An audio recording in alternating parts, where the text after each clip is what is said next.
Hello everyone, very good evening. स्वागत है सभी का focus batch on costing lecture number 25। क्या बात है सर, आज हम 25 लेक्चर खत्म करने वाले हैं। तो सी इंटरमीडिएट सितंबर 2024 एस्पिरेंट्स आपके लिए ये special free series batch on YouTube, जहां पर हम लोग PYQs and RTPs of every chapter बड़ी शिद्दत के साथ कर रहे हैं। सभी को बता दूं, आज का हमारा एजेंडा होगा पहले उन क्वेश्चंस को करना जो नए आए हुए हैं, मतलब लेटेस्ट RTP सितंबर 24, उसके पहले आया था PYQ May 24, उसमें एक बहुत अच्छा क्वेश्चन आया सर प्रोसेस का, वो करेंगे। और RTP May 24, और उसके बाद फिर कुछ और भी क्वेश्चंस हम स्पेशल वाले करने वाले हैं। यस सर, चलिए गुड। सर आपने प्रोसेस कॉस्ट की जगह कॉस्ट अकाउंटिंग सिस्टम का अपलोड किया है, मतलब कल का PDF बोल रहे हो क्या? मैं चेक कर लूंगा एक बार, ठीक है, I will recheck it, no problem. चलिए शुरू करते हैं, लेट्स बिगिन। तो ये सीरीज हम लोगों ने शुरू करी थी फ्रॉम 15 जुलाई, जिस दिन मैंने इंट्रोडक्शन लिया था और आपको पूरा प्लान बताया था। और 16 जुलाई से लेके आज सर आ चुकी है कौन सी तारीख? 8-9 हो चुका है सर, और 9 अगस्त आ गया है ना आज। हाँ, 9 अगस्त आ गया है। बैक टू बैक बेसिस पे, डेली बेसिस पे सर हम इस चीज़ को आगे बढ़ा रहे हैं और फ्री ऑफ कॉस्ट यूट्यूब में। तो आज लेक्चर 25 का मैं सबको एजेंडा बता दूं। चैप्टर नंबर 10 प्रोसेस कॉस्टिंग, जिसका पार्ट नंबर 2 है। और ये हमारा प्रॉपर प्लान था लगभग 32 लेक्चर्स का, जिसके हिसाब से सर हम लोग 10 अगस्त को प्रोसेस खत्म करेंगे, मतलब कल, और परसों से शुरू करेंगे सर्विस। और फिर हमारे चिल्टू से 2 छोटे से चैप्टर्स बचेंगे, जो कि मुझे लगता है फटाफट सब कुछ हम कंप्लीट कर पाएंगे ऑन टाइम। और जैसा कि मैंने बोला, अगर आप नए जुड़े हैं हमारे साथ और आपको नहीं पता कि इस सीरीज का क्या करना है, तो मैं बता दूं, इस सीरीज को आप तभी देखें जब आपका कोई चैप्टर रिवाइज हो गया हो। तो revise the chapter and do the series, revise the chapter, do the series. Revision आप सेल्फ भी कर सकते हो, लेकिन अगर आप चाहो तो मेरे वन शॉट रिविजन्स भी दिए हुए हैं, जिसकी लिंक प्लेलिस्ट की मैंने डिस्क्रिप्शन पर डाली हुई है। One shot revision playlist link, जो मैं डेली बेसिस पर यहाँ पर क्वेश्चंस करवा रहा हूँ, जो हमें अच्छे लगते हैं, जिनका वर्किंग नोट हमें स्पेशल लगता है, वो सारी चीज़ें जो हैंड रिटन है मेरी, वो सब कुछ PDF में अवेलेबल हैं। तो वीडियो के डिस्क्रिप्शन में आपको गूगल ड्राइव का फोल्डर भी मिलेगा, जिसमें ट्रैकर होगा। ट्रैकर के अंदर डेली बेसिस पर कौन कौन से क्वेश्चन हमने किए और उसका PDF वहीं से आप डाउनलोड कर सकते हो। अगर आपको मेरी टीचिंग स्टाइल पसंद आई हो तो please recommend to your juniors, उनको बता दीजिएगा कि सी इंटरमीडिएट का रेगुलर बैच अगर आप लेना चाहें तो 8500 रुपीज़ में आप ultimatecA.com में जाकर ले सकते हैं फॉर Jan 25, May 25 और September 25 batch. Okay sir, let's get started. चलिए शुरू करते हैं। मैं हूं रेडी, उम्मीद करता हूं आप सब भी हैं रेडी, तैयार हो नए क्वेश्चंस के लिए? यस और नो? हाउस द जोश एवरीवन? हाय सर, चलिए शुरू करते हैं, लेट्स गेट स्टार्टेड। तो कल मैंने सबसे पहले आप लोगों को ये सवाल करवाया था, जिसमें हमने देखा था कि फर्दर प्रोसेसिंग की चेकिंग, मतलब जो पार्ट नंबर 3 था ना, वो अच्छा पार्ट था इसका। इसके अलावा हमने इस क्वेश्चन के माध्यम से वेटेड एवरेज वाले मेथड की प्रैक्टिस कर ली थी। ठीक है सर, डेफिनेटली। फिर मैंने दूसरा क्वेश्चन तुमको जुलाई वाला करवाया था। अब जुलाई की तो क्या ही बात करें सर, है ना। जुलाई में तो बहुत ही मतलब मस्त मस्त पॉइंट्स थे हमारे पास। तो जुलाई में हम लोगों ने ये जो प्रोसेस का वेस्टेज है, फिर कुछ ऐसे अजम्पशन कि जो भी लॉस है सारा का सारा नॉर्मल है, ये मान लेना, there is no abnormal loss, ये सब चीज़ें करके हमने सर क्वेश्चंस को कल कंप्लीट किया था जुलाई वाला। और इतने में ही हमारा सर 1 घंटा लगभग निकल गया था। तो आइए सबसे पहले आज मैं आता हूँ RTP ऑफ सितंबर 2024। तो सितंबर के RTP में सर 2 क्वेश्चन आए हैं, एक क्वेश्चन MCQ आया है और एक डिस्क्रिप्टिव आया है। पहले MCQ वाला देख लो और मुझे लगता है फटाफट आप इसका आंसर दे सकते हो। आओ करते हैं फटाफट। यस सर, May 22 का PYQ पहले नए क्वेश्चन कर लें, उसके बाद करेंगे भाई, ठीक है। तो following information is available in respect of process 1। Raw material आपने परचेज किया और इंट्रोड्यूस किया 10,000 units at 5 rupees per unit, और रॉ मटेरियल आपको स्टोर से रिसीव हुआ 4,000 units at 6 rupees per unit. Sir ये नया पॉइंट है, पर कंफ्यूज मत होना। पर्टिकुलर प्रोसेस में इंट्रोड्यूस करने के लिए 10,000 यूनिट्स आप तुरंत खरीद कर लाए हो, लेकिन 4,000 यूनिट्स आपके पास ऑलरेडी स्टोर में रखी हुई थी, वो भी आपने इशू करी है। तो मुझे बताइए टोटल इनपुट यूनिट्स कितना कहलाएगा? सर इनपुट यूनिट्स कहला जाएगा 10,000 एंड 4,000 14,000। वो अलग बात है कि दोनों की प्राइस अलग है। तो मटेरियल के 2 एंट्रीज होंगी, 2 CLC और 2 स्टोर्स। एक परचेस करके लाए हो और एक स्टोर से डायरेक्टली लाए हो, ठीक है। नाउ डायरेक्ट लेबर आप लोगों को 40,000 दिया है। अच्छा, शेख पूछ रहे सर क्या ये एडिशनल मटेरियल हुआ? नहीं, जब कोई एडिशनल मटेरियल होता है तो उसमें यूनिट्स नहीं लिखी होती। आप देखो यहाँ पर आपको ये 10,000 में भी यूनिट्स लिखी हुई है और ये 4,000 भी यूनिट्स लिखी हुई है। अगर ये एडिशनल मटेरियल होता तो नंबर ऑफ यूनिट्स अवेलेबल नहीं होती। ओके शेख भाई, नाउ सुनो। ओवरहेड्स 28,000, आउटपुट आपका निकला है 13,500, नॉर्मल वेस्टेज आपको दिया है 5% ऑफ इनपुट, स्क्रैप वैल्यू आपको दी है 4 रुपीज पर यूनिट, आपसे पूछ रहा है वैल्यू ऑफ एबनॉर्मल गेन बताइए। अब दोस्तों एक बात बताओ, एबनॉर्मल गेन की वैल्यू तो वही होगी जो कॉस्ट पर यूनिट से निकलेगी। तो पहले हम लोग क्या करते हैं, क्वांटिटी के कैलकुलेशंस कर लेते हैं और फिर कॉस्ट पर यूनिट निकाल के एबनॉर्मल गेन की वैल्यू निकाल देंगे। तो पहले पता तो करें कि एबनॉर्मल गेन है कितना, ठीक है जी। अब क्योंकि ये एक एमसीक्यू है तो प्रेजेंटेशन मैटर करता नहीं है, तो मैं जितने शॉर्टेस्ट पॉसिबल वे में हो सकता आपको समझाऊंगा। मुझे बताइए इनपुट क्वांटिटी कितनी है, इनपुट यूनिट्स। तो सर इनपुट यूनिट्स हमारी बन जाएंगी 10,000 हमने परचेस करा था मटेरियल और 4,000 यूनिट्स हमने स्टोर से लाई थी, तो 14,000 यूनिट्स हो गई मेरी इनपुट यूनिट्स। इसके अलावा सर दूसरी चीज हमको दी हुई है आउटपुट। तो अगर मैं आउटपुट की बात करूं, आउटपुट की यूनिट्स जो हमको गिवन है वो है सर 13,500 यूनिट्स, 13,500 यूनिट्स। मतलब मुझे बताइए कि लॉस यूनिट्स कितना हुआ आपका, कितनी यूनिट्स का स्क्रैप निकला है सर 500। अब इसमें से नॉर्मल लॉस कितना है बताओ, इसमें से नॉर्मल लॉस कितना है सर, नॉर्मल लॉस बोला गया है 5% ऑफ इनपुट, तो 5% ऑफ 14,000 कितना होता है, अरे ये तो 700 होता है। तो फिर ये जो 200 आ रहा है ये क्या है sir, what is this 200, this is abnormal gain. Got it guys, abnormal loss नहीं। और वैसे भी क्वेश्चन ने बता ही दिया ना कि मुझे एबनॉर्मल गेन का वैल्यू निकाल कर बताइए। तो एबनॉर्मल गेन की नंबर ऑफ यूनिट्स आपको पता चल चुकी है, अब केवल आपको कॉस्ट पर यूनिट निकालना और 200 से मल्टीप्लाई कर देना।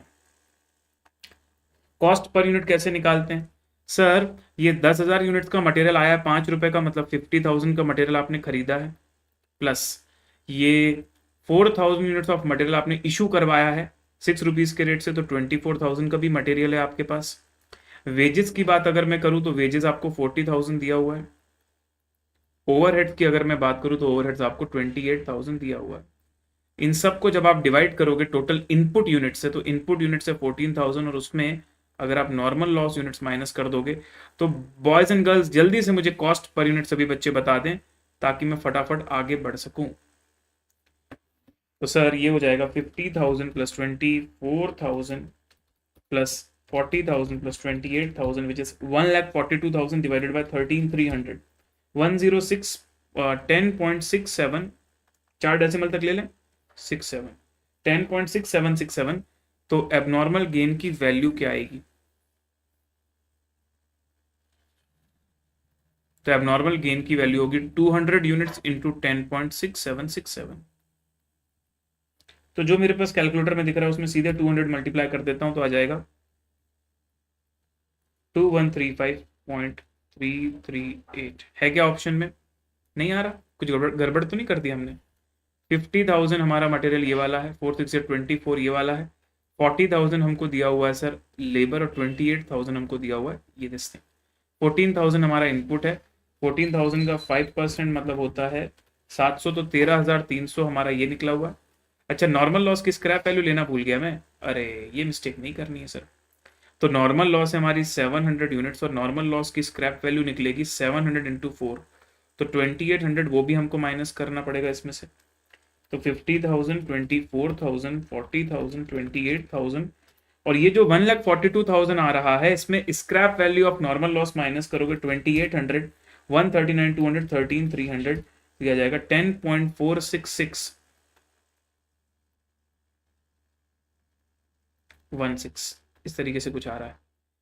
तो 10.46616 को अगर मैं मल्टीप्लाई कर दूं 200 से तो ये आ रहा है 2093.23। अच्छा देख रहे हो है बहुत छोटा सा क्वेश्चन, लेकिन फिर भी जल्दीबाजी में कैसी मिस्टेक हो गई मुझसे, तो ऐसी मिस्टेक्स ना हो आपसे, तो इसका ख्याल रखेंगे, ठीक है। Option D is the right answer, but otherwise question में कोई दम नहीं था, मुझे लगता है बहुत ही सिंपल क्वेश्चन था। हाँ ये वाली चीज को लेके बच्चों को हो सकता था कि सर दो दो मटेरियल दिए हैं तो क्या दूसरा वाला एडिशनल है, कैसे पहचानोगे कि मटेरियल एडिशनल है या नहीं। अगर मटेरियल के साथ यूनिट्स दी हुई हैं तो फिर वो एडिशनल नहीं है, फिर वो इंट्रोड्यूस्ड है। अगर यूनिट्स नहीं दिए हैं तो फिर वो एडिशनल है, ठीक है। जल्दी से बोल दीजिए संतोष ओपी क्लियर एंड डन, क्या मैं आगे बढ़ सकता हूँ। क्वेश्चन नंबर 4 हमारा डन हो चुका है। सर सबको चेक कर रहे थे कि सभी लोग जाग रहे हैं ना, तो सभी बच्चे जाग रहे हैं, मेरा चेकिंग सही रहा, आप लोग ध्यान से कर रहे हो क्वेश्चन को, बहुत अच्छी बात है, वेरी नाइस। चल अब हमारे पास सर आरटीपी सितंबर 2024 का क्वेश्चन है, क्वेश्चन नंबर 14। जब हम स्टडी मैट के क्वेश्चंस करते हैं, फीफो से करते हैं या वेटेड एवरेज से करते हैं, तो वहां पर ना कोई भी क्वेश्चन हमारा एबनॉर्मल गेन वाला नहीं है। जो आप वैल्यूएशन ऑफ डब्ल्यूआईपी वाले क्वेश्चन करते हो ना, जिसमें ओपनिंग क्लोजिंग डब्ल्यूआईपी गिवन होता है, ऐसे कोई भी क्वेश्चन स्टडी मैट में हमारे एबनॉर्मल गेन वाले नहीं है। एबनॉर्मल गेन वाले क्वेश्चंस में थोड़ा सा ध्यान रखना पड़ता है, तो मैं चाहता हूं कि मैं आपको वो एक क्वेश्चन करवा दूं ताकि दोनों काम हो जाए, एक तो लेटेस्ट आरटीपी हमारा सॉल्व भी हो जाए, इसके साथ साथ एबनॉर्मल गेन वाला पॉइंट भी कवर हो जाए। तो क्या होता है एबनॉर्मल गेन वाला पॉइंट, मैं बता देता हूं आपको। जब एबनॉर्मल लॉस लेते हो ना आप, तो एक्चुअल में स्क्रैप के जो परसेंटेज क्वेश्चन में दिए वो यूज करते हो, लेकिन अगर एबनॉर्मल गेन हो रहा है ना, तो उसको पूरा 100% लिया जाता है। मटेरियल के रिस्पेक्ट में भी 100, लेबर ओवरहेड्स के रिस्पेक्ट में भी 100। दूसरी बात, एबनॉर्मल गेन को स्टेटमेंट ऑफ इक्विवेलेंट डब्ल्यूआईपी में कैसे दिखाना है, ये भी एक इंपॉर्टेंट मैटर है। तो कल हम लोगों ने वेटेड एवरेज का प्रैक्टिस कर लिया था, आज हम इस क्वेश्चन के माध्यम से एक नया पॉइंट भी सीखेंगे और फीफो की भी प्रैक्टिस कर लेंगे। ठीक है एवरीवन, रेडी हो? चलो ओके सर, आइए। RTP September 2024 question 14. The following data are available in respect of process 1 for June 2024. Opening stock of WIP आपको दिया हुआ 600 units at a total cost of 4,20,000। तो ओपनिंग WIP है 600 यूनिट्स, जिसकी opening cost given है, और साथ में आपको डिग्री ऑफ कंप्लीशन भी गिवन है कि ओपनिंग में 100% मटेरियल तो पिछले पीरियड में लग चुका था, इस पीरियड में कितना लगना है, मटेरियल तो कुछ भी नहीं लगना। 60% लेबर और ओवरहेड्स पिछले पीरियड में लग चुका था। तो आप मुझे बताएंगे कि ओपनिंग डब्ल्यूआईपी का जो बचा हुआ काम है उसमें लेबर और ओवरहेड्स में इस पीरियड में कितना प्रतिशत काम होगा? सर बचा हुआ 40%। ठीक है। Input of material at a total cost, मतलब करंट पीरियड में जो आपका इनपुट लग रहा है वो 9200 यूनिट्स 55,20,000 का मटेरियल है। वेजेस का वैल्यू भी दिया है, प्रोडक्शन ओवरहेड्स का वैल्यू भी दिया हुआ है। यूनिट जो आपकी स्क्रैप होंगी, 200 यूनिट स्क्रैप होंगी आपकी, उसमें 100% मटेरियल लग चुका है, लेबर ओवरहेड्स 80% लग चुका है। तो अगर कोई एबनॉर्मल लॉस होगा तो उसमें हम ये वाला परसेंटेज लेके चलेंगे। क्लोजिंग डब्ल्यूआईपी में 700 यूनिट्स हमारे पास बची हुई है, जिसमें 100% मटेरियल लग चुका है, लेकिन लेबर ओवरहेड 70% लगा हुआ है। 8900 यूनिट्स हमने कंप्लीट करी और ट्रांसफर करी नेक्स्ट प्रोसेस में। नॉर्मल लॉस हमको दिया हुआ है 4% ऑफ टोटल इनपुट, जिसमें ओपनिंग भी आपको लेके चलना है, ओपनिंग प्लस जो जितना आपने इस बार पुट इन किया, इंट्रोड्यूस किया।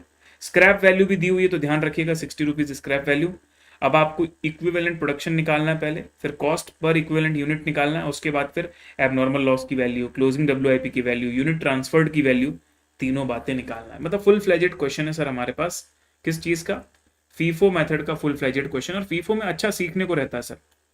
फीफो में जो हम यूनिट ट्रांसफर्ड का वैल्यू निकालते हैं वो भी बड़ा अच्छा होता है सर, है ना, वो भी बड़ा मतलब डिटेल में करना पड़ता है हम लोगों को। नहीं नहीं तुम मत करो भाई, इसको मैं करवाता हूँ फटाफट। तुम्हारे पास करने के लिए तो फिर पूरा दिन ही रहता है ना भाई। अभी मैं तुमको करने को दूंगा तो फिर इतना टाइम नहीं रहता ना मेरे पास भाई। तो मुझे समझाते जाना और करते जाना है, तो फटाफट करेंगे, समय नहीं है हमारे पास ज़्यादा भाई। ठीक है ना, कल हम लोगों को प्रोसेस को ख़त्म करना है, अभी इसके बाद भी मुझे तुमको कुछ नए क्वेश्चन सिखाने हैं। आइए, तो मैं सबसे पहले लेता हूँ स्टेटमेंट ऑफ इक्विवेलेंट डब्ल्यूआईपी। यही हमारा पहला पार्ट आएगा। Yes sir, part number 1 equivalent production. तो मैं लिख देता हूँ स्टेटमेंट ऑफ इक्विवेलेंट प्रोडक्शन। अब देखो फॉर्मेट हमेशा याद रखना, आपको कोई टेबल लेबल या लाइन वाइन खींचने की जरूरत नहीं है, बस ये याद रखना कि क्या कॉलम्स बनते हैं। इनपुट डिटेल्स लेता हूं मैं पहले, उसके बाद इनपुट की यूनिट्स ले लूंगा, है ना जी, उसके बाद आउटपुट की डिटेल्स ले लेंगे। डिटेल्स का कॉलम थोड़ा बड़ा, क्योंकि उसमें हमको वर्ड्स लिखने होते हैं, लाइन्स लिखनी होती, तो यूनिट्स का कॉलम थोड़ा छोटा चलेगा। उसके बाद इक्विवेलेंट प्रोडक्शन, और जैसा कि आपने इस क्वेश्चन में भी देखा, हर जगह पर लेबर और ओवरहेड्स के सेम परसेंटेज है, तो आपको लेबर ओवरहेड्स का अलग कॉलम बनाने की जरूरत नहीं है, आप लेबर एंड ओवरहेड्स करके कंबाइंड कॉलम बना सकते हो, दोनों का सेम ही परसेंटेज और नंबर ऑफ यूनिट्स रहेगा इन ईच केस। ठीक है, चलो आओ, क्या बदलेगा इसके अंदर। सबसे पहले तो मैं यहाँ दिखा देता हूँ आपको कि ओपनिंग डब्ल्यूआईपी में हमारे पास कितनी यूनिट्स हैं। ओपनिंग WIP में हमारे पास है 600 यूनिट्स जिन पर अभी काम थोड़ा अधूरा बचा हुआ है। अच्छा, हमने इस बार जो नया इंट्रोड्यूस्ड किया, कितनी यूनिट्स बनाना शुरू किया? 9200 यूनिट्स बनाना शुरू किया। अब अगर मैं बात करूं यूनिट्स ट्रांसफर्ड, तो उसमें दो पोर्शन बनेंगे, क्योंकि आप फीफो मेथड कर रहे हो। तो फीफो मेथड में क्या होता है, आप सिर्फ करंट यूनिट्स लेते हो और करंट कॉस्ट लेते हो। जो आपका कॉस्ट पर यूनिट निकलता है ना, उस पर्पस के लिए आपकी जो कॉस्ट होती है उसमें भी ओपनिंग की कॉस्ट इंक्लूड नहीं होती, और आपकी नंबर ऑफ यूनिट्स में भी ओपनिंग में जो जितना काम पिछले पीरियड में हो गया ना, वो इंक्लूड नहीं होता। तो यूनिट्स ट्रांसफर्ड में मैं ओपनिंग WIP की यूनिट्स पहले अलग दिखाऊंगा कि ओपनिंग में से कितनी थी जो इस बार कंप्लीट हुई है, और इंट्रोड्यूस्ड में से कितनी थी जो इस बार कंप्लीट हुई। तो टोटल कितनी कंप्लीट हुई है सर? टोटल कंप्लीट हुई है हमारे पास नंबर ऑफ यूनिट्स 8900। तो 8900 में से 600 तुम्हारी कौन सी हो गई? 8900 में से 600 तुम्हारी ओपनिंग WIP वाली होगी, और बाकी बची हुई 8300, समझ रहे हो? 8900 में से 600 ओपनिंग वाली, बाकी 8300 फ्रेश वाली। अब ये जो 600 यूनिट्स है, इसमें क्योंकि मटेरियल हमारा पूरा का पूरा 100% पहले लग चुका है, तो इस पीरियड में कितना लगेगा? 0%। अच्छा, ओके ओके ओके सर, हमें इस स्टेटमेंट में ओपनिंग का सिर्फ वो पोर्शन लेना है जो करंट पीरियड का है, क्योंकि ये करंट वाली कॉस्ट को लेके करंट वाली कॉस्ट पर यूनिट निकालने के लिए यूज होता है ना। वेटेड एवरेज में आप ओपनिंग की कॉस्ट भी मर्ज कर देते हो, यूनिट्स भी मर्ज कर देते हो, यहां नहीं करते। 60% काम हो चुका है लेबर ओवरहेड्स में, तो करंट पीरियड में कितना परसेंट काम होगा? 40%। ठीक है जी, तो ये हो जाएगा 240 यूनिट्स। रही बात 8300, तो ये तो पूरा का पूरा नया है सर, इसमें तो कोई तकलीफ ही नहीं है। ये भी पूरा का पूरा नया है, इसमें कोई तकलीफ नहीं है। फिर आता है सर हमारे पास इनपुट ऑफ मटेरियल एक्सेट्रा, ये सब चीजें हो गई। हाँ, अब मैं यहां पर आता हूं सर नॉर्मल लॉस लेकर आपके लिए। नॉर्मल लॉस, अब नॉर्मल लॉस हमको दिया हुआ है 4% of the entire total thing, 9200 plus 600 का 4%। तो 392 यूनिट्स मेरे पास यहाँ आ रही हैं एज ए नॉर्मल लॉस। देख लीजिए आप, सबको समझ में आना चाहिए। और नॉर्मल लॉस हमेशा जीरो ही लेते हैं हम लोग, क्योंकि बाद में माइनस करना है, इससे अच्छा पहले ही मत लो, तो बाद में माइनस करने की झंझट ही ना हो। नॉर्मल लॉस आने के बाद सर मैं अगर बात करूं क्लोजिंग WIP की, तो क्लोजिंग WIP मेरे पास कितना दिया हुआ है? क्लोजिंग WIP में 700 यूनिट्स दी हुई है। अब मेरा सर टोटल मैच करना चाहिए, टोटल आना चाहिए 9800, और यहाँ भी टोटल आना चाहिए 9800। चेक करिए भाई कितना आ रहा है? 600, 8300 और 700। अरे 9600 आ रहा है, कुछ गड़बड़ हो गया क्या? सॉरी, 392 लेना भूल गया मैं। 600, 8300, 392 और 700। सर 9992 आ रहा है, 9992 आ रहा है हमारा टोटल, जबकि 9800 आना चाहिए, मतलब ज्यादा आ रहा है, मतलब एबनॉर्मल गेन है। कितने का एबनॉर्मल गेन है सर? एबनॉर्मल गेन है हमारे पास 192 यूनिट्स का। तो इसको मैं इनपुट साइड नहीं दिखाऊंगा सर, लेकिन प्रोसेस अकाउंट में तो हम डेबिट साइड में दिखाते हैं। नहीं, ये प्रोसेस अकाउंट नहीं बनाया मैंने, ये स्टेटमेंट ऑफ इक्विवेलेंट WIP बना रहा हूं। यहां मैं इनपुट को छेड़ नहीं सकता, इनपुट 9800 ही रहेगा। तो आउटपुट में आप एबनॉर्मल गेन को नेगेटिव वे से दिखाओगे। क्या आपको मेरी बात समझ में आ रही है? अब सुनो, 8300 कैसे आया बेटा? 8300 ऐसे आया कि टोटल 8900 यूनिट्स बनी है, क्योंकि फीफो मेथड लग रहा है, तो जो पहले बनना शुरू हुई थी 600 वो पहले कंप्लीट हुई, और बाकी 8300 नई वाली कंप्लीट हुई। कैसी बात कर रहे हो यार तुम, ये तो बहुत बेसिक चीज है इस क्वेश्चन के अंदर। 8900 यूनिट्स हमको क्वेश्चन में दिया है कि हमने ट्रांसफर करी, उस ट्रांसफर के दो पार्ट होंगे। पहले 600 यूनिट्स वो ट्रांसफर हुई होंगी जो पहले बनना शुरू हुई थी पिछले पीरियड में, बाकी बची हुई 8300 फ्रेश वाली है, जो इंट्रोड्यूस्ड वाली नई यूनिट्स में से बनना शुरू हुई है। ठीक है भाई शेख? चल अब सुनो भाई, जनरली जब एबनॉर्मल लॉस होता है तो हम लोग क्या करते हैं, ये वाले परसेंटेज यूज करते हैं। जब एबनॉर्मल लॉस होता है ना क्वेश्चन में, तो ये जो 100, 80, 80 दिया यूज करते हैं। पर एबनॉर्मल गेन में ऐसा करेंगे क्या? नहीं। 100, 100। अच्छा, एबनॉर्मल गेन में सर हमेशा पूरा पूरा लेते हैं क्या? यस। तो एबनॉर्मल गेन अगर आपके पास है ना, तो भले आपको पार्शियल परसेंटेज दिया है, गेन के लिए आप सब कुछ 100% लेते हो। ये तब काम आएगा जब लॉस यूनिट्स के बारे में बात कर रहे हो। ये लॉस यूनिट्स थोड़ी है, ये तो एक्स्ट्रा कंप्लीटेड यूनिट्स हैं। एक्स्ट्रा कंप्लीटेड यूनिट्स पे तो पूरा कॉस्ट लगता है ना। तो गलती से ये मत सोच लेना कि एबनॉर्मल लॉस में जो परसेंटेजेस लग रहे हैं वही एबनॉर्मल गेन में लगेंगे ना। एबनॉर्मल गेन में नंबर ऑफ जो परसेंटेज कंप्लीशन लगेगा वो हमेशा 100% लगेगा। दीपराज बोल रहे सर यूनिट स्क्रैप तो 200 लिखा हुआ था। हाँ तो 200 ही तो यूनिट स्क्रैप आ रहा है, चेक करके देखो। नॉर्मल लॉस और एबनॉर्मल गेन को नेट ऑफ करोगे तो 200 यूनिट्स ही तो लॉस में जा रही है। क्या आपने लॉजिक पढ़ा हुआ, कॉन्सेप्ट याद है आपको? कि भले मेरा लॉस कम हो रहा है, 200 यूनिट्स का हो रहा है, लेकिन फिर भी मैं नॉर्मल लॉस ज्यादा दिखाऊंगा और जो एक्स्ट्रा यूनिट बन गई उसको एज अ गेन दिखाऊंगा। Rather than showing as 200 units का loss, I will show 392 as a normal loss and 192 as a abnormal gain. Net net 200 units का ही लॉस हो रहा है, ठीक है। पर प्रेजेंटेशन बदलना पड़ता है ना कॉन्सेप्ट के पॉइंट ऑफ व्यू से। चलो 700 यूनिट जो हमारी क्लोजिंग WIP में है उसमें 100% मटेरियल लग चुका है और 70% लेबर ओवरहेड लग चुका है। तो 7 7 जा 49, 490 हमारा आंसर यहाँ आएगा। क्या आप मुझे बताएंगे कि मटेरियल के रिस्पेक्ट में इक्विवेलेंट यूनिट्स कितनी कहलाएंगी? 8300 प्लस 700 माइनस 192 विच इज 8808 और 240 8300 माइनस 192 प्लस 490 ये आएगा सर 8838। बच्चों हमने क्या सीखा, हमारे लिए नया क्या था? एबनॉर्मल गेन को आप प्रेजेंट करते हो नेगेटिव फॉर्म में, ये पहली चीज नई थी। दूसरी चीज क्या नई थी सर क्वेश्चन में? कि एबनॉर्मल गेन में हमेशा परसेंटेज 100 ही लगाया जाता है। तो जो यूनिट स्क्रैप के परसेंटेज दिए होंगे ना ये वाले, वो तब यूज करते हो जब एबनॉर्मल लॉस होता है। पर यूनिट अगर एक्स्ट्रा बन गई है तो उसमें अधूरी थोड़ी बनी होगी, पूरी बनी होगी ना, तो 100% लिया जाता है, ठीक है everyone.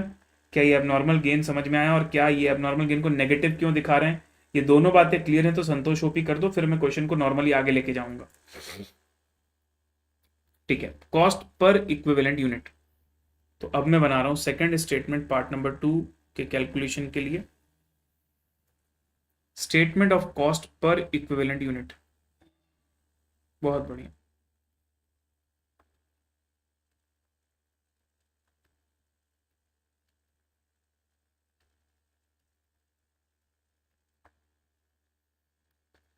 Statement of cost per equivalent units, तो यहां पर ना कंपोनेंट वाइज बनाते हैं, मटेरियल का अलग,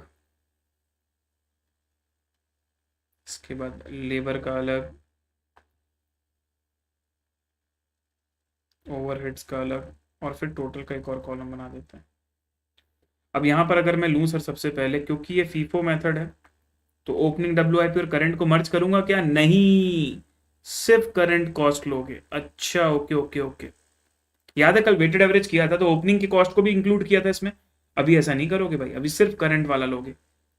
55,20,000, देन कम्स 18,60,000, उसके बाद आता है हमारे पास 8,63,000।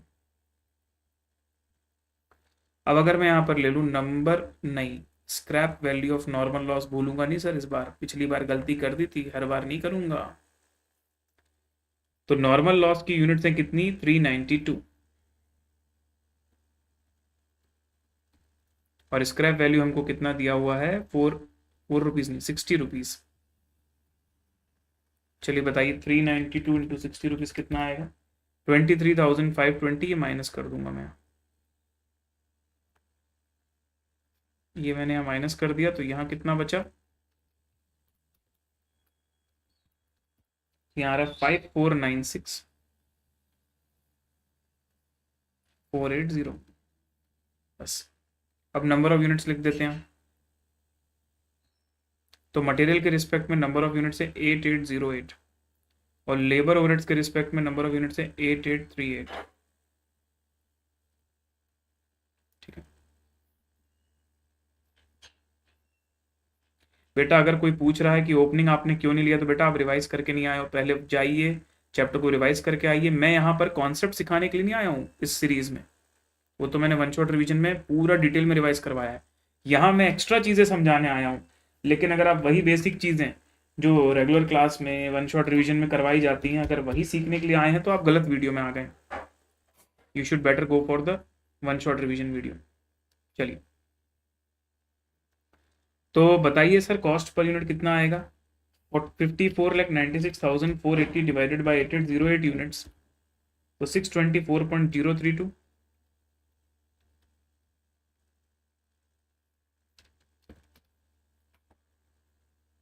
हाँ 4 डिजिट तक ले लो तो ज़्यादा बेटर रहेगा, इससे क्या गलती होने के चांसेस नहीं रहते। 624.0327 लेना चाहिए हमको। अच्छा अब लेबर में बताओ 18,60,000 डिवाइडेड बाई 8838 तो 210.4549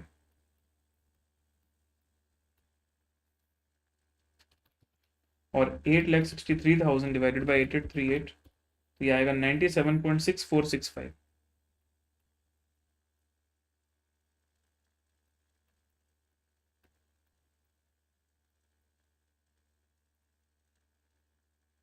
क्या आप मुझे बताएंगे कंप्लीटेड यूनिट की कॉस्ट क्या आएगी? सर ज्योति बोल रही कब रियलाइज स्क्रैप वैल्यू दी होती है बट उसमें रियलाइज नॉर्मल यूनिट लें या एबनॉर्मल और नॉर्मल दोनों लें?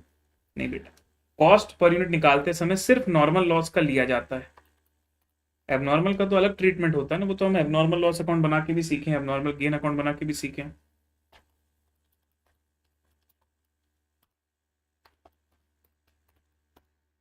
तो 932.1341 ये कंप्लीटेड यूनिट्स की हमारी कॉस्ट आ रही है, चारों का डेसिमल हमने जोड़ दिया, ठीक है। 932.1341 ये मेरे पास आ रहा है 624.0327 210.4549 977, ठीक है बराबर। एक बार देख लीजिए सारे बच्चे, क्या आपको ये स्टेटमेंट समझ में आया? क्योंकि ये फीफो मेथड है और फीफो मेथड में जो हम कॉस्ट पर यूनिट निकालते हैं ना, ओपनिंग उसमें मर्ज नहीं करते, ओपनिंग को सेपरेट रखते हैं। तो जब हम हमारी आउटपुट की कॉस्ट निकालेंगे तो ओपनिंग की सेपरेट कॉस्ट को सेपरेटली दिखाएंगे, वहां पर कोई दिक्कत नहीं उसमें। पर यूनिट में हमेशा करंट कॉस्ट लेते हैं, तो करंट कॉस्ट ले ली तीनों की। Scrap value of normal loss हमेशा मटेरियल में से माइनस करते हैं, नेट वैल्यू ऑफ मटेरियल आ गई। नंबर ऑफ इक्विवेलेंट यूनिट्स आपकी ऊपर निकली थी 880 8838, उससे आपने कॉस्ट पर यूनिट निकाल दी और तीनों को जोड़ दिया, तो जो फाइनल कंप्लीटेड गुड्स की कॉस्ट पर यूनिट है वो 932.134 बना गई। तीसरा काम आपको करना, ये सारे वैल्यूज निकालनी है। अब नॉर्मल लॉस की वैल्यू एक एक करके हमको निकालना पड़ेगा, इसका कोई फॉर्मेट टेबल नहीं बनाना होता sir, we have to take it one by one. तो पहले मैं निकालता हूँ cost of abnormal gain, क्योंकि एबनॉर्मल गेन में आप 100% यूनिट्स पूरी की पूरी कंप्लीट मान के चलते हो, तो जो 192 यूनिट्स की एबनॉर्मल गेन आई उसमें से ज़्यादा कुछ कैलकुलेशन नहीं करना, आप सीधे 932.1341 को मल्टीप्लाई कर दोगे।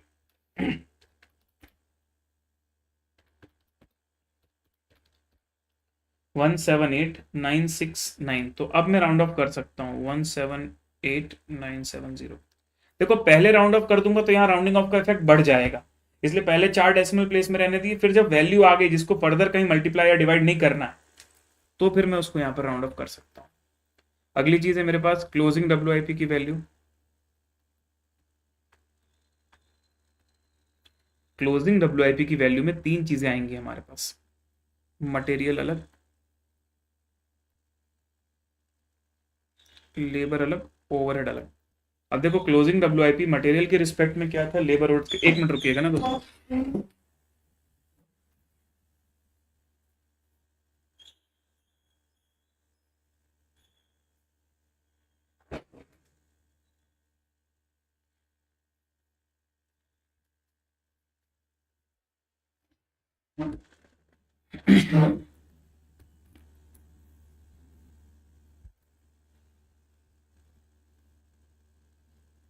नहीं, पार्ट 1 में कर दोगे हॉच पॉच हो जाएगा बेटा, it will not be advisable, Hooch पॉच हो जाएगा नचिकेत, अलग से करोगे तो ज़्यादा बेटर होगा। तो क्लोजिंग WIP में मटेरियल देख लो, अब मटेरियल की कितनी यूनिट्स हैं 700 और उसकी है 490, तो यहाँ लेता हूँ मैं 700, यहाँ लेता हूँ 490, यहाँ भी लेता हूँ 490। अब इनकी रिस्पेक्टिव कॉस्ट पर यूनिट से मल्टीप्लाई कर देता हूँ, 624.0327, 210.4549 और 97.6465। अब मुझे इंडिविजुअल नहीं चाहिए, आप मुझे टोटल बता देंगे तो भी चल जाएगा।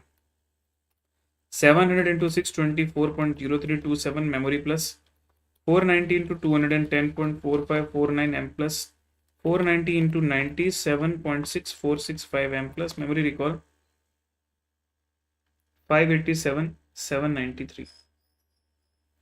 ये आ रहा हमारा क्लोजिंग WIP का वैल्यू 587,793। और लास्ट में अब हम निकाल देते हैं cost of units transferred. Cost of units transfer to next process. इसमें मजा आएगा सर, इसमें मजा आएगा, आप ध्यान दीजिएगा इसमें, ठीक है, बहुत अच्छे से ध्यान दीजिएगा सब लोग। सर जितनी यूनिट्स हम ट्रांसफर करते हैं वो टोटल कितनी है, 8900 यूनिट्स है ये। उसमें से जो 600 यूनिट्स तुम्हारी ओपनिंग वाली है ना, पहले उसको समझो तुम। ओपनिंग WIP की 600 यूनिट्स, उसमें सर दो पार्ट आएंगे, कॉस्ट ऑफ प्रीवियस पीरियड। ओ अच्छा, अरे समझने की कोशिश करो भाई। जो 600 यूनिट्स पर तुम्हारा काम पिछले पीरियड में हो चुका है, 100% सॉरी 100% मटेरियल, 60% लेबर ओवरहेड, उसकी कॉस्ट तुमको दी हुई है 4,20,000।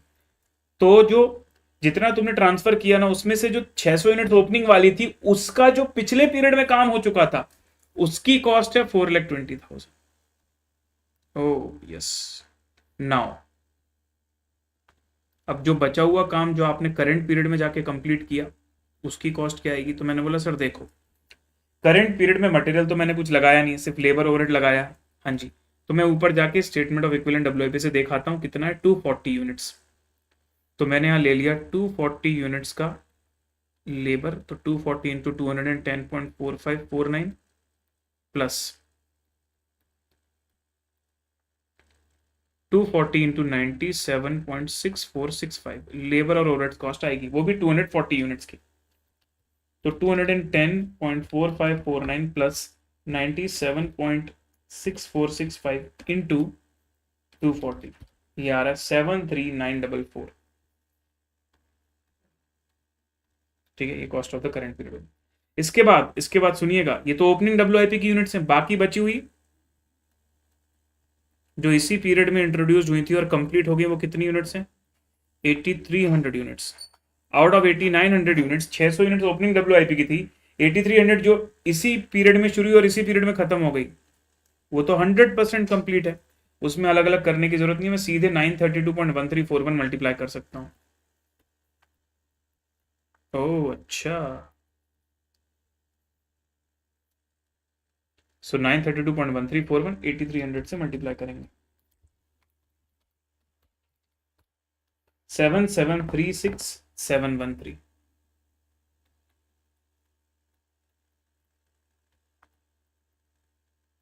बस अब यही आंसर्स हमें मैच करने हैं, abnormal gain, closing WIP and cost of units transferred. अच्छा, इसका ग्रैंड टोटल करना पड़ेगा ना, अभी तो आपने पीसेस में किया, ग्रैंड टोटल कर दो।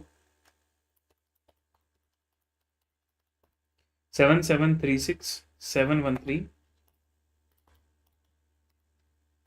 Plus 73944 plus 4,20,000 gives you 8230657।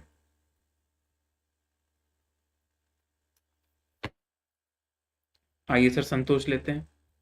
तो यस, पहले स्टेटमेंट ऑफ इक्विवेलेंट WIP से 8808 8838 बिल्कुल मैच कर रहा है सर, दोनों फिगर्स मैच कर गए हमारे। उसके बाद सर कॉस्ट पर यूनिट की अगर हम बात करें तो कॉस्ट पर यूनिट 624.03 210.45 97.65। सर हमने तो पूरा 4 डेसिमल प्लेस तक लिया, उसमें कोई गलती वाली बात नहीं है। 932.13 ये भी ठीक है, मैच कर रहा है। अब ओवरऑल कॉस्ट की बात करूँ तो कॉस्ट ऑफ एबनॉर्मल गेन हमारा आ रहा है 178,970, इनका आ रहा है 178,968, बराबर है सर, 1.5 रुपये का भी गैप नहीं है, 1 रुपये का गैप है केवल। उसके बाद क्लोजिंग WIP की बात करूँ तो 587793 हमारा आ रहा है, ज़्यादा एक्यूरेट है हमारा। उसके बाद कॉस्ट ऑफ क्लोजिंग WIP आ रहा है 587, सॉरी कॉस्ट ऑफ टोटल आ रहा है हमारा 8650623। इसमें कुछ गड़बड़ है भाई, यहाँ 4,20,000 आएगा, यहाँ इतना आएगा, फिर यहाँ 7736713, राउंड ऑफ की वजह से इतना गड़बड़ हुआ है क्या? 50508 प्लस 2343673,944, ये तो मैच कर रहा है सर, ये हमारा मैच कर रहा है, ठीक है, ये मैच कर रहा है, इसमें इतना गैप क्यों है सर? ज़्यादा यूनिट्स है ना वहाँ, तो राउंडिंग ऑफ का ज़्यादा इफेक्ट आ गया है। 7736, वो भी बहुत ज़्यादा गैप नहीं, 20-25 रुपये का गैप है, पर आया है गैप सर, क्योंकि हमने क्या लिया, हमने लिया 1341 और इन्होंने क्या लिया, केवल 13, तो हमारी वैल्यू ज़्यादा आएगी। तो there is no wrong in that, इसमें कुछ भी गलत नहीं है। आप जब इसका प्रोसेस अकाउंट बना के देखोगे ना, तो आपका डेफिनेटली प्रोसेस अकाउंट पूरा मैच करेगा। क्योंकि हमने ज्यादा एक्यूरेसी से किया है। ठीक है, ऑलराइट गाइस, कंफ्यूज मत होना भाई, there is nothing wrong in this, we have done it completely in the right way. Okay sir, Santosh OP कर दीजिए। अब एक गुड न्यूज है आप लोगों के लिए, May 24 में जो आरटीपी आई थी सर, जो क्वेश्चन अभी हमने खत्म किया है सेम टू सेम वही क्वेश्चन May 24 में भी आया हुआ था, सेम टू सेम। यस, बस फर्क क्या था, जैसे यहां पर 4,20,000 दिया है ना, तो वहां 4,200 रुपीज दिया हुआ है, यहाँ वहां पर 5,520, ऐसा मतलब 0 कम कर दिए, 0 कम कर दिए, बाकी same to same question copy paste है, बिल्कुल सेम। आरटीपी September 24 ले लो या आरटीपी May 24 ले लो, कोई सवाल बदल कर नहीं आया है। ठीक है, बताओ ऋषिकेश भाई क्या दिक्कत है? एक साथ 2 आरटीपी खत्म। चलो, अब असली सवाल तो अब आएगा भाई, जिसका आंसर कहीं भी अवेलेबल नहीं है। तैयार हो PYQ May 24 का प्रोसेस कॉस्टिंग का सवाल करने के लिए? यस सर, बेताब है सर, बेताब है, ये करवाइए सर, 8 नंबर का आया था। ठीक है, और कुछ स्पेशल पॉइंट्स भी इस बार के May 24 के एग्जाम क्वेश्चन में आए हैं प्रोसेस अकाउंट में, बहुत छोटे से पॉइंट है लेकिन आए हैं सर, डील तो करना पड़ेगा हमको उसके साथ। ठीक है ऋषिकेश, मैं जूम सेशन का प्लान करता हूँ। ठीक है ऋषिकेश, सीए इंटरमीडिएट सितंबर वालों के लिए एक जूम सेशन प्लान करता हूँ मैं, don't worry. Cool sir. So Meta company limited, अब ध्यान से क्वेश्चन को पढ़ना, क्योंकि ये वो सवाल है जो आप कहीं और से नहीं कर पाएंगे। सजेस्टेड आंसर का तो चांस नहीं लग रहा, पता नहीं कब आईसीए रिलीज करेगा, लेकिन हम अपना सजेस्टेड आंसर बना लेते हैं। ठीक है, आइए। तो मेटा कंपनी लिमिटेड एंगेज्ड है in the production of the product trio, जो कि पास करते हैं 2 प्रोसेस से, process P and process Q. Other information obtained from the books of account for the year is given as below, is given as follows. ठीक है sir, तो 2 process है, product का नाम ट्रियो है। बोल रहा है कि सर प्रोसेस पी में हमने जो मटेरियल यूज किया है वो है 10,000 यूनिट्स होगा, वो लिखा नहीं पर समझ जाओ, 10,000 units 80 rupees per unit. Wages है 52,000 रुपीज की, एक्सपेंसेस डायरेक्ट वाले 8,600, सेलिंग प्राइस दिया हुआ है। अरे प्रोसेस पी में सेलिंग प्राइस, थोड़ी अजीब बात लग रही है। प्रोसेस पी के आउटपुट को बेचते थोड़ी होगे, तो क्यू को बेचते होगे। पूरा क्वेश्चन पढ़ लेते, कोई बात नहीं।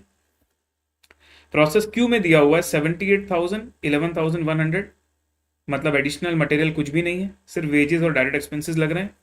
Selling price per unit of output आपको दिया 190। Cool sir.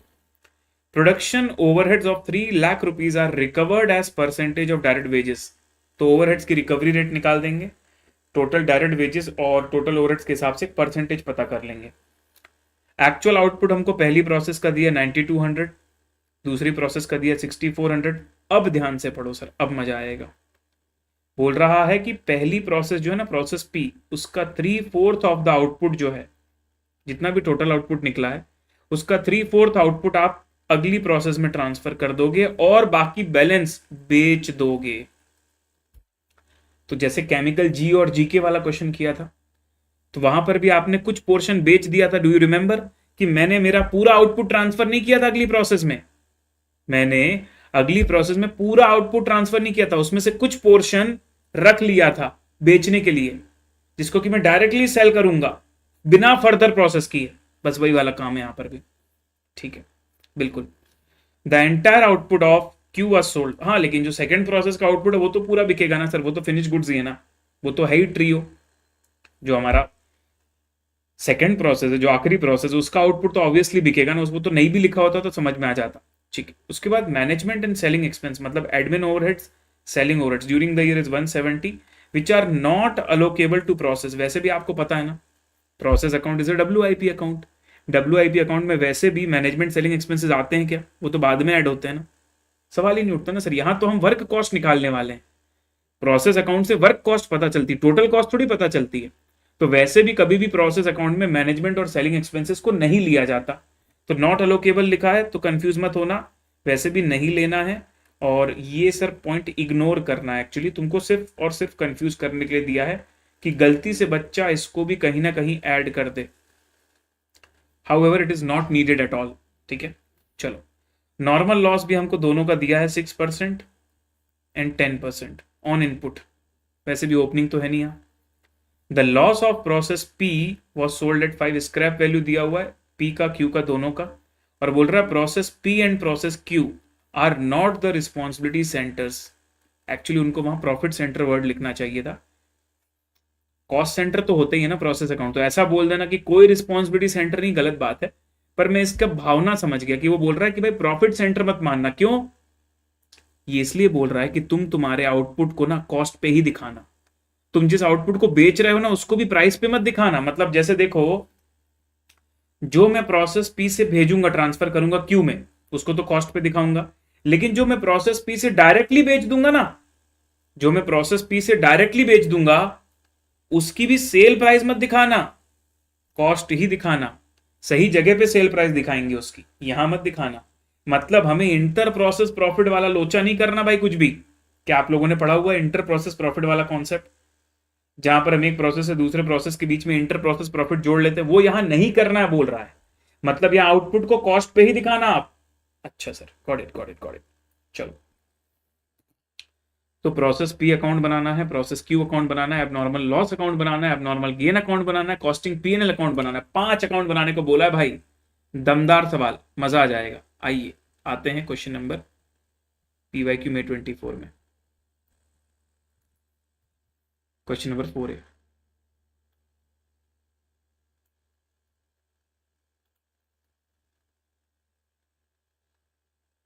तो एक तो वो मैनेजमेंट और सेलिंग वाला पॉइंट था, और एक ये वाला पॉइंट था कि भाई पूरा आउटपुट ट्रांसफर नहीं कर रहे हो, बेच रहे हो। बाकी एज सच देखा जाए तो क्वेश्चन कोई दमदार नहीं था, बट एक दो पॉइंट की वजह से भी ना बच्चा कंफ्यूज तो हो ही जाता पेपर में। इसलिए फाइनल आंसर क्या आया ये देखना भी बहुत अति आवश्यक है सर हमारे लिए। Cool sir.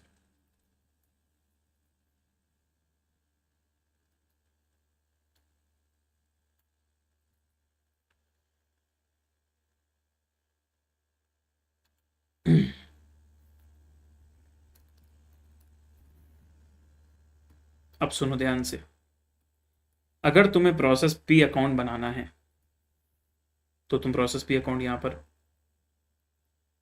शो कर दो, जो जो चीजें निकल जाती हैं उसको निकाल लो, और बाकी जहां जरूरत पड़ेगी वहां पर लोग वर्किंग नोट बना लेंगे। ठीक है, ओपनिंग क्लोजिंग WIP है नहीं, इसलिए एज सच कोई बहुत बड़ा चैलेंज होगा नहीं। पर्टिकुलर्स अमाउंट और यूनिट्स।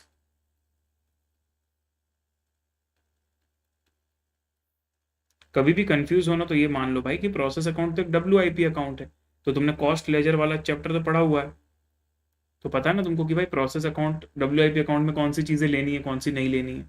सिर्फ डायरेक्ट कॉस्ट लेते हैं यहाँ पर हम लोग। ठीक है, तो बैलेंस में कुछ भी नहीं है सर हमारे पास, पर मटेरियल मैं ले लूंगा सर यहाँ पर 2 raw material equivalent to 10,000 units, और क्योंकि 80 रुपीज पर यूनिट है तो यहाँ पर मैं लिख दूंगा 8 लाख रुपीज अमाउंट।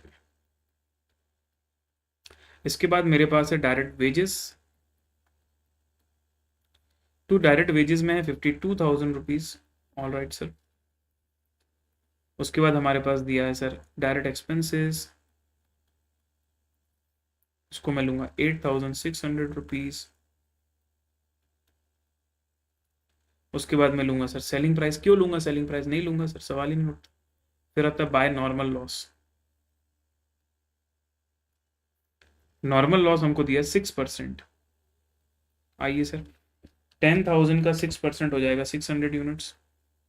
इसके अलावा हमको सर स्क्रैप वैल्यू भी दिया हुआ है कि प्रोसेस पी में जो स्क्रैप आएगा वो 5 रुपीज में सोल्ड होगा, तो इसको इंटू 5 कर दूंगा तो 3,000 रुपीज का मेरा scrap value of normal loss आ जाएगा। उसके बाद आउटपुट दिया हुआ है सर हमको, output of first process is 9200 units. लेकिन ध्यान रखने वाली बात, अब यहां से आप प्रोसेस क्यू में कितना ट्रांसफर करोगे बताओ? तो सर प्रोसेस क्यू में ट्रांसफर करूंगा मैं 9200 का 3/4। क्वेश्चन में बोला है ना कि आपका फर्स्ट प्रोसेस में जितना आउटपुट आएगा आप उसका 3/4 ऑफ द आउटपुट अगली प्रोसेस में ट्रांसफर करोगे। तो बाकी बचा हुआ सर 1/4 का क्या करोगे? सर बाकी बचा हुआ 1/4 मैं बेचना चाहता हूं डायरेक्टली, तो वो भी मेरे लिए एक फिनिश गुड्स की तरह है, मुझे फर्दर प्रोसेस नहीं करना, तो वो भी सेलेबल चीज है ना। और सेलेबल चीज कहां जाती है? वेयर हाउस में। वेयर हाउस में भेजने के लिए कौन सा अकाउंट क्रेडिट करते हैं, डेबिट करते हैं? FG account. भाई कोई चीज को तुम कंप्लीट मान रहे हो कि आप इसको बेचना है, तो WIP में से कंप्लीटेड अकाउंट में भेजोगे ना, FG अकाउंट में। तो ट्राई टू अंडरस्टैंड। अरे क्यों सीओजीएस, याद करो WIP अकाउंट से कोई चीज कंप्लीट होती थी तो हम उसको कहां भेजते थे? FG अकाउंट में भेजते थे, तो इसको भी FG अकाउंट में भेजेंगे। ये वो वाला फिनिश गुड्स नहीं है जो प्रोसेस क्यू से निकलेगा, पर फिनिश गुड्स भी तो एक से ज्यादा होते हैं ना कंपनी में, FG के भी तो मल्टीपल अकाउंट्स होते हैं, तो जितने FGs होंगे उतने FG अकाउंट्स भी होंगे। तो क्यू से निकलने वाला FG अलग है, P से निकलने वाला FG अलग है। देखो जो जो चीज बेची जा सकती है वो FG है मेरे लिए। तो प्रोसेस P का 3/4 पोर्शन में फर्दर प्रोसेस करना चाहता हूं, लेकिन मेरे प्रोसेस P के आउटपुट का 1/4 पोर्शन में फिनिश गुड्स को ट्रांसफर कर रहा हूं, 2300 यूनिट्स।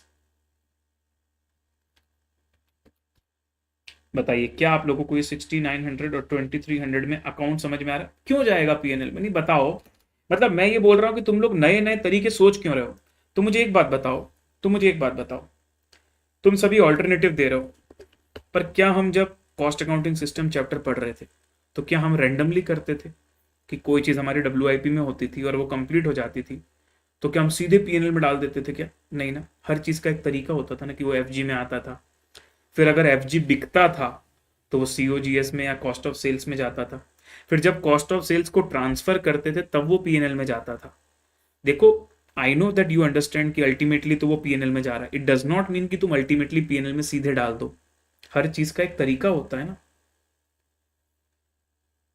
अकाउंट बनाने की क्यों जरूरत है हमको? फिनिश गुड्स का बोला है क्या? फिनिश गुड्स अकाउंट बनाने का जरूरी तो नहीं है कि मैं एक चीज को यहाँ क्रेडिट कर रहा हूं तो डेबिट अकाउंट भी बनाऊंगा, नहीं ना। मैं सिर्फ तुमको ये समझाने की कोशिश कर रहा हूं कि देखो प्रोसेस P से जो चीज निकली है उसके दो काम है, उसमें से 3/4 वाली चीज ऐसी है जो अभी जिसपे और काम होगा और उससे मैं एक और improved version of finish goods बनाऊंगा।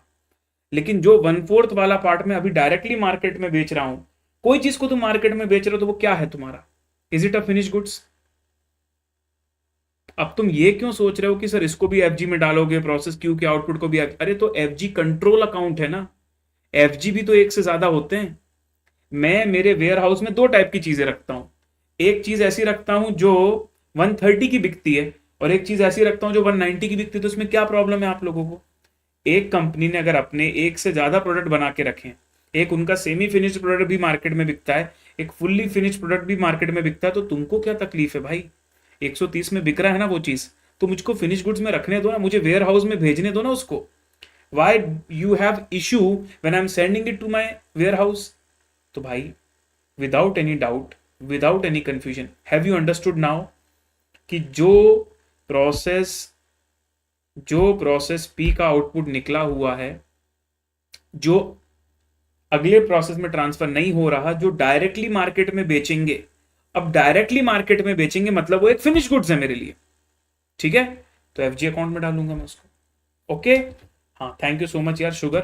प्रोडक्शन ओवरहेड्स हमारा बचा हुआ है तो 2 प्रोडक्शन ओवरहेड्स यहाँ निकालूंगा मैं।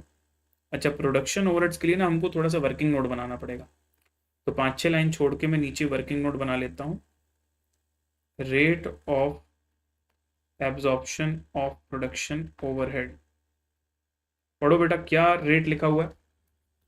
सर प्रोडक्शन ओवरहेड्स को लेके क्वेश्चन ने बोला है 3 लाख रुपीज के ओवरहेड्स हैं और आप as a percentage of wages recover करोगे। तो 3 लाख रुपीज के अगर मेरे टोटल वेजेस हैं, सॉरी ओवरहेड्स हैं, और बेस बनाना है मुझे वेजेस का, तो वेजेस टोटल कितनी है? वेजेस है टोटल 1,30,000। 1,30,000 की वेजेस में 3 लाख रुपए का आपको ये एब्जॉर्ब करना है। बड़ा अजीब सा आ रहा है, 230% जैसा कुछ आ रहा है। 3 lakh rupees of production overheads are recovered as a percentage of direct wages। क्या हो गया भाई तुमको? एक मिनट बेटा, तो यही है होगा और क्या होगा भाई? अब तो और कोई चारा ही नहीं है ना। 3 लाख रुपए के ओवरहेड्स हैं आपके, 1,30,000। बेसिकली आप दोनों में बांट देना ना यार, इसे सीधे कर लेते, रेट भी ना निकालना होना। रेट निकालेंगे तो फिर कैलकुलेशन में राउंडिंग ऑफ आएगा। एक काम करता हूँ मैं ऐसा लिख देता हूँ, 3 लाख रुपीज का ओवरहेड से 1,30,000 की वेजेस में बांटना है, और क्योंकि मेरे प्रोसेस 1 में वेजेस है 52,000 की, तो बताओ कितना हिस्सा बट जाएगा। इसको मारता हूँ डिलीट, नहीं बनाना मेरे को वर्किंग नोट, बात खत्म। इतने से पॉइंट के लिए काहे को वर्किंग नोट बनाया भाई? 3 लाख रुपए का ओवरहेड था 1,30,000 की वेजेस के अगेंस्ट में, तो 52,000 की वेजेस मेरी यहाँ आ रही है, तो ये आ जाएगा सर 1,20,000 रुपीज़। आ गया, राउंडिंग ऑफ का भी प्रॉब्लम नहीं हुआ। और फालतू रेट निकालेंगे फिर राउंडिंग ऑफ का प्रॉब्लम आएगा, इससे अच्छा रेशियो में बांट दो, बात ही खत्म। ठीक है दोस्तों, अब मुझे बताइए हमारे नंबर ऑफ यूनिट्स में क्या सीन दिख रहा है आपको। इनपुट में 10,000 यूनिट से आउटपुट में अगर मैं देख रहा हूँ तो 600 और 9200 आ रहा है। क्या आपको कोई एबनॉर्मल लॉस या गेन नजर आ रहा है? मुझे तो एबनॉर्मल लॉस नजर आ रहा है यहाँ पर। ओपनिंग क्लोजिंग WIP तो है नहीं, तो 10,000 माइनस 9800 मतलब 200 यूनिट्स का मुझे यहाँ एबनॉर्मल लॉस नजर आ रहा है। आपको भी नजर आना चाहिए। तो ये हो गया हमारा यूनिट्स कॉलम बैलेंस 10,000। अब अगर आप प्रोसेस पी अकाउंट को क्लोज करना चाहते हैं तो आपको सिंपली कॉस्ट पर यूनिट को कैलकुलेट करना पड़ेगा। तो जितनी भी मेरी टोटल कॉस्ट आ रही that is 8 lakh rupees plus 52,000 rupees plus 8,600 rupees plus 1,20,000 rupees which comes to 9,80,600, उसको मैं माइनस कर दूंगा 3,000 रुपीज के scrap value of normal loss. फिर इसको मैं डिवाइड करूंगा input 10,000 units minus normal loss units of 600। जल्दी से मुझे कॉस्ट पर यूनिट बता दो। 9,80,600 minus 3,000 divided by 9,400। Oh wow, जैसे ही 104 एग्जैक्ट आया ना भाई, सच बताना दिल गार्डन गार्डन हुआ कि नहीं हुआ? सर बिल्कुल गार्डन गार्डन हुआ। तो यहाँ 104 मल्टीप्लाई कर देना, यहाँ भी 104 मल्टीप्लाई कर देना और यहाँ भी 104 मल्टीप्लाई कर देना। अरे इसमें थोड़ी मटेरियल लेबर अलग अलग है सर, सीधे सीधे सब कुछ कंप्लीट ही होगा। 6,900 इंटू 104 यह जाएगा 7,17,600। उसके बाद 2,300 इंटू 104 तो यह आ जाएगा 239,200। और उसके बाद हमारे पास दिया 104 इंटू 200 तो यह आ जाएगा 20,800। ऑल राइट है भाई, चेक कर लो एक बार। 3,717,600 2,392,000 20,800 आ रहा है 9,80,600। और डेबिट साइड का टोटल 9,80,600 तो हम ऑलरेडी निकाल चुके हैं अभी टोटल करके कैलकुलेटर से। मजा आया भाई? प्रोसेस पी अकाउंट को देख लीजिए, क्या नया सीखा सर? नया सीखा सिर्फ और सिर्फ ये वाला पॉइंट कि सर जो मैं ट्रांसफर नहीं कर रहा और डायरेक्टली बेचने वाला हूं तो उसको मैं फिनिश गुड्स अकाउंट में भेज देता हूं ताकि वो सही समय पर बिक जाएगा। वेयर हाउस में भेज देना, अरे देखो FG अकाउंट मतलब warehouse, try to understand this. जैसे मटेरियल अकाउंट आपके स्टोर की तरह होता है ना, वैसे FG अकाउंट आपके वेयर हाउस की तरह होता है जहां आप अपने फिनिश गुड्स को रखते हो। तो ये 2,300 यूनिट में डायरेक्टली बेचने वाला हूं मार्केट में, उसको प्रोसेस नहीं करने वाला, तो वो फॉर दैट पर्पज मेरे लिए फिनिश गुड्स के जैसा है, जब सीधे कस्टमर को बेचा जाएगा, कहीं और नहीं भेजा जाएगा। क्लियर एंड डन हो गया? अगर आपको प्रोसेस पी तो मुझे जल्दी से संतोष ओपी करिएगा, फिर मैं प्रोसेस क्यू में चलता हूं। Let's go to process Q.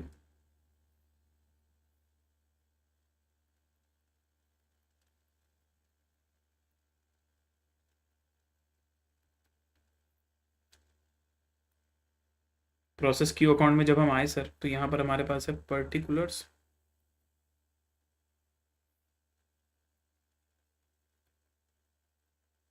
again particulars, then we have amount, then we have units।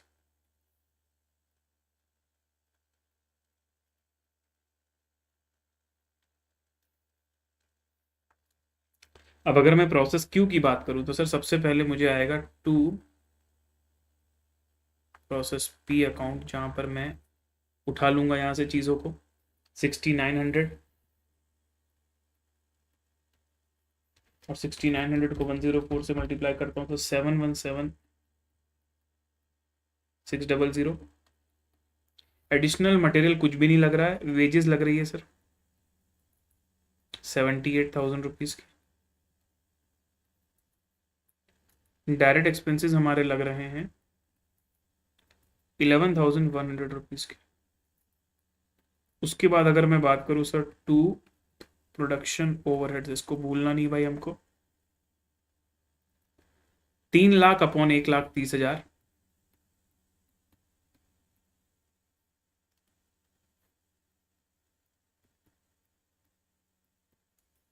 Into 78,000, तो ये भी प्रोपोर्शनेटली बढ़ जाएगा और एक एग्जैक्ट वैल्यू तुमको मिल जाएगी। तुम सब बोल रहे हो तो मैं सीधे लिख लेता हूँ, कैलकुलेट नहीं कर रहा हूँ, ठीक। 1,80,000। इसके बाद सर मैं यहाँ कर देता हूँ बाय नॉर्मल लॉस। तो नॉर्मल लॉस हमको दिया है 10%, तो 6900 का 10% मतलब 690 यूनिट्स का नॉर्मल लॉस। और इसका स्क्रैप वैल्यू 1 रुपये ज़्यादा था, नहीं 8 रुपीज़ था, 8 रुपीज़ हो गया 5520। बाय नॉर्मल लॉस के बाद सर मैं कर देता हूँ बाय एफ जी। तो पूरा का पूरा आउटपुट हमारा एफ जी में चला गया, विच इज 6400 यूनिट्स। आखिरी प्रोसेस है तो एफ जी में जाएगा ना भाई। और फिर अगर मैं बात करूँ आपसे एबनॉर्मल गेन या लॉस की, तो 6400 प्लस 690, तो सर हमारा एबनॉर्मल गेन आ रहा है यहाँ पर, लॉस तो नहीं आ रहा। तो 2 एबनॉर्मल गेन, तो 2 एबनॉर्मल गेन हो जाएगा 6400 plus 690 minus 6900 which is 190 units. Check कर लेना भाई सही आ रहा है कि नहीं। और अब इसका जब तक कॉस्ट पर यूनिट नहीं निकलेगा तब तक हम आगे नहीं बढ़ पाएंगे। तो पहले टोटल कॉस्ट बता दीजिए। 717,600 प्लस 78,000 प्लस 11,100 1,80,000 विच इज 986,700। उसमें scrap value of normal loss minus कर दो 5520 और उसको डिवाइड कर दो 6900 माइनस 690 यूनिट्स के साथ।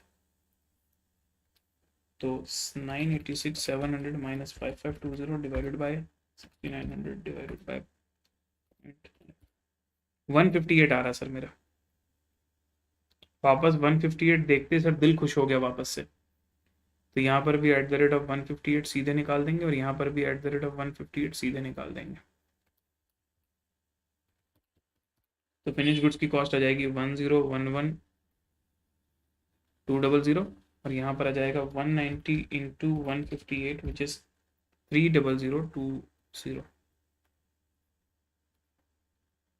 अच्छा यूनिट्स कॉलम तो हमारा मैच था ना 7090।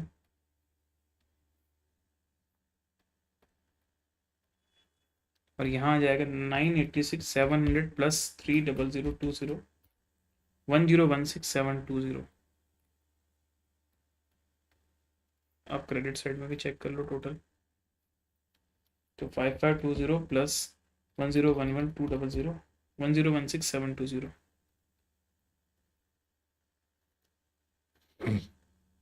ये हुआ हमारा प्रोसेस क्यू अकाउंट। ठीक है, डन है सर प्रोसेस क्यू अकाउंट। अब बाकी के जो छोटे मोटे अकाउंट्स बनाने हैं, abnormal loss account, gain account, वो भी बना फटाफट बना लेते हैं। टाइम हो गया लेकिन इसको कंप्लीट करके ही छोड़ेंगे सर।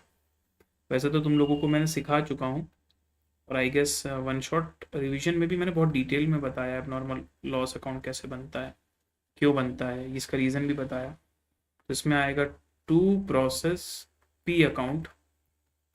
जो एबनॉर्मल लॉस आपने वहाँ पर क्रेडिट साइड में लिया है वो यहाँ ले लो, 200 और 20,800, 200 20,800 ये हो गया एबनॉर्मल लॉस। ठीक है, उसके बाद नहीं रुक जाओ कर ही लेते हैं। आपको पता है ना जो 200 यूनिट्स का एक्स्ट्रा लॉस हुआ उसमें स्क्रैप भी मिला होगा। तो बाय CLC अकाउंट करके मैं यहाँ लिख देता हूँ 200। और मुझे बताइए ये 200 यूनिट्स का जो स्क्रैप मिला होगा किस रेट से मिला होगा, 5 रुपये से। तो 1,000 रुपये रिकवर हो गए होंगे। क्या आप मुझे बताएंगे कॉस्टिंग P&L में आप कितना ट्रांसफर करोगे net abnormal loss? Net abnormal loss costing P&L में कितना ट्रांसफर करेंगे हम लोग? सर कॉस्टिंग P&L में नेट एबनॉर्मल लॉस हम ट्रांसफर करेंगे 20,800 माइनस 1,000 विच इज 19,800। लास्ट में कॉस्टिंग P&L अकाउंट भी बोला ना बेटा, इसलिए मैं बनाऊंगा।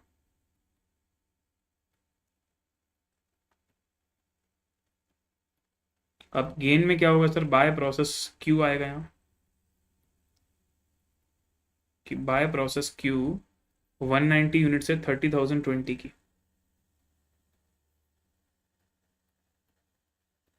3,0,020। इसमें से ना जितना हमारा एबनॉर्मल गेन होता है ना, जितना एबनॉर्मल गेन होता है उतनी यूनिट्स की वजह से जो स्क्रैप नहीं आ पाया वो हमको नॉर्मल लॉस से एडजस्ट करना पड़ता है। नॉर्मल लॉस क्या बोल रहा था कि मेरी 392 का नॉर्मल लॉस होना चाहिए, एबनॉर्मल गेन की वजह से लॉस उतना नहीं हुआ। है ना। नॉर्मल लॉस बोल रहा है 690 है, लेकिन एक्चुअल में उतना लॉस हुआ ही नहीं, हुआ तो केवल 500 यूनिट्स का लॉस है, केवल 500 यूनिट्स का लॉस हुआ। तो 500 यूनिट्स का जो जो 190 यूनिट्स का लॉस नहीं हो पाया, 690 का होना था 500 का हुआ, 190 का लॉस नहीं हो पाया, तो 190 का स्क्रैप नहीं आ पाया 8 रुपए से, तो नॉर्मल लॉस अकाउंट से एडजस्ट करते हैं। इस बारे में भी बहुत पहले से चर्चा अच्छे से हो चुकी है, सबको पता होना चाहिए भाई। तो बताइए कितना चला जाएगा कॉस्टिंग पीएनएल अकाउंट में, how much will go to as a abnormal gain, how much will go to costing P&L? 28,500 balancing figure.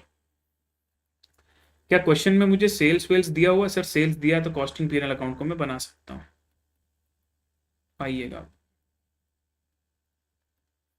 Costing PNL account में मैं दो तरीके के सेल्स दिखाऊंगा। पहला मैं सेल्स दिखाऊंगा, उसका कोई नाम तो नहीं दिया हुआ है, पर यहां लिख देता हूं आउटपुट ऑफ पी।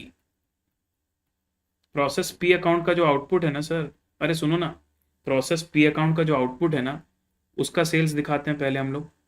तो कितनी यूनिट्स थी सर प्रोसेस पी में, जो आपने आउटपुट में जो बेच 1/4 है, जैसे 2300 यूनिट्स कितने रुपए में बिकनी थी सर? 130 रुपीज में बिकनी थी वो, विच इज 2,99,000। उसके बाद सेल्स ऑफ ट्रायो लिख देता हूं मैं। ट्रायो वो चीज़ है जो दो प्रोसेस के पास होने के बाद निकलता है, सेल्स ऑफ ट्रायो। तो ट्रायो की कितनी यूनिट्स बनी होंगी सर? ट्रायो की बनी होंगी हमारी टोटल फाइनल यूनिट्स कितनी आ रही हैं? 6400 यूनिट्स या ट्रायो की यूनिट्स आ रही हैं। अच्छा, और उसने बोला पूरा बिक गया, ये मान के अपन पीएनएल बना रहे हैं कि पूरा सेल हो गया, सोल्ड बोला ना यहाँ पर, और यहाँ भी बोल रहा है एंटायर आउटपुट इज सोल्ड। देखो ये भी सोल्ड, ये भी सोल्ड, मतलब जितना बनाया उतना बेच भी दिया, नो ओपनिंग क्लोजिंग। पर ये वाला कितने में बेचा? 190 में बेचा है सर। तो 6400 इंटू 190 आ जाएगा तुम्हारा 12,16,000, ये हो गया 12,16,000। अब मैं यहाँ क्या लिखता हूँ, ध्यान से सुनना। टू कॉस्ट ऑफ सेल्स, इसमें मैं दोनों एफजी लिख देता हूँ। दोनों जो मैंने एफजी में ट्रांसफर किए ना, प्रोसेस पी का जो मैंने ट्रांसफर किया वो था 2,39,200, 2,39,200, वो भी इसके अंदर जुड़ा होगा। प्लस जो यहां से आपने एफजी कंट्रोल अकाउंट में ट्रांसफर किया है 10,11,200, वो भी उसमें जुड़ा होगा। तो दोनों की दोनों वही इंक्लूड हो जाएंगे ना एक साथ। तो टोटल कॉस्ट ऑफ सेल्स में दोनों के दोनों फिनिश गुड्स की कॉस्ट ऑफ सेल्स आ गई, तो 12,50,400। जो दो फिनिश गुड्स आपको यहां बिकते हुए दिख रहे हैं, अरे राकेश भाई चलो लो एफजी अकाउंट बना देता हूं एज अ वर्किंग नोट। पूछा तो नहीं है पर एफजी अकाउंट भी बना देता हूं, वरना बच्चे उसी में उलझे रहेंगे जबरदस्ती। चलो आओ, ये एफजी अकाउंट नहीं है, एफजी कंट्रोल अकाउंट है। और जब भी कोई कंट्रोल अकाउंट बनता है मतलब इट्स अ ग्रुप अकाउंट, ठीक है, इट्स अ ग्रुप अकाउंट। अब सुनिए, एफजी कंट्रोल अकाउंट में डेबिट हुआ होगा टू प्रोसेस पी में जो कंप्लीशन हुआ है वो यहां आ गया होगा कितने का? 239,200, ठीक है सर। प्रोसेस क्यू से जो आउटपुट निकला है जिसको हम ट्रियो बोलते हैं, वो कितना एफजी में गया है वो भी देख लो आप। प्रोसेस 2 से 10,11,200, और इसमें से मैं ये बोल रहा हूं entire output is sold, opening कुछ नहीं था, जितना था पूरा का पूरा बिक गया, तो ये चला गया कॉस्ट ऑफ सेल्स में। बता दो टोटल कितना आ जाएगा कॉस्ट ऑफ सेल्स में, कितना ट्रांसफर कर दिया तुमने? टोटल कॉस्ट ऑफ सेल्स में चला गया 12,50,400। अच्छा, अब क्या कॉस्ट ऑफ सेल्स के अंदर ऐड करने के लिए तुम्हारे पास दूसरा आइटम है? ओ एक चीज है भाई हमारे पास, मैनेजमेंट एंड सेलिंग एक्सपेंसेस यहां आएगा। चलो अच्छा हुआ हमने बना लिया, नहीं तो ये मिस आउट हो जाता। तो बाय टू एफजी अकाउंट आ जाएगा 12,50,400 और to management and selling expenses. हालांकि मैं भूलता नहीं इसको, मैं डायरेक्टली पीएनएल में ले लेता, बट ठीक है ये सही तरीका है इसमें लेने का। यही एब्जॉर्ब होता है ना भाई, वो प्रोसेस में थोड़ी एब्जॉर्ब होता है। जो मैनेजमेंट एंड सेलिंग एक्सपेंसेस होता है वो तो कॉस्ट ऑफ सेल्स में एब्जॉर्ब होता है। उसके बाद यहां से जो बैलेंस है वो चला जाता है कॉस्टिंग पीरियड। अरे सही तरीके से करने में तकलीफ होती है क्या ऋषिकेश भाई? सही तरीके से कर रहे हैं तो सीखो ना यार, तुम काय को टेंशन ले लो कि ऐसा कर सकते कि वैसा कर सकते। This the right presentation, right? Admin and selling are absorbed where? Sir admin and selling are absorbed in cost of sales. Finish goods भी जाता है कॉस्ट ऑफ सेल्स, वहां जब टोटल हो जाता है तो वहां से जाता है पीएनएल में। तो 14,20,400 ले ले रहा हूं मैं। अब मुझे कुछ वर्किंग लिखने की जरूरत नहीं है, सीधे मैंने पूरे के पूरे अकाउंट्स ही बना डाले, तब बात ही खत्म हो गई, कोई कंफ्यूजन नहीं रहा। तो सर ये तो कॉस्ट अकाउंटिंग सिस्टम चैप्टर का भी यूज हो रहा है यहाँ पर, ऑब्वियसली होगा भाई, दोनों कनेक्टेड चैप्टर है। लेजर के बिना तो आप प्रोसेस अकाउंट को कर ही नहीं सकते। अब लिखता हूं to abnormal loss. Abnormal loss आपका कितना आएगा पीएनएल में? सर 19,800। फिर यहां लिखता हूं by abnormal gain. By abnormal gain बताइए कितना आएगा? एबनॉर्मल गेन हमारा नेट फिगर आया 28,500, यहाँ क्रेडिट हुआ। और कोई आइटम आएंगे क्या? कोई ओपनिंग स्टॉक है? नहीं। कोई क्लोजिंग स्टॉक है? नहीं। दोनों चीजें आपने बेच दी, दोनों का सेलिंग प्राइस आपको पता था, दोनों का कॉस्ट ऑफ सेल्स आपके एफजी अकाउंट से ऑलरेडी आ चुका है, मैनेजमेंट और सेलिंग एक्सपेंसेस आ चुके हैं, एबनॉर्मल लेस और एबनॉर्मल गेन अकाउंट आ चुका है। अब अगर प्रॉफिट है तो प्रॉफिट बता दो, लॉस है तो लॉस बता दो भाई फटाफट।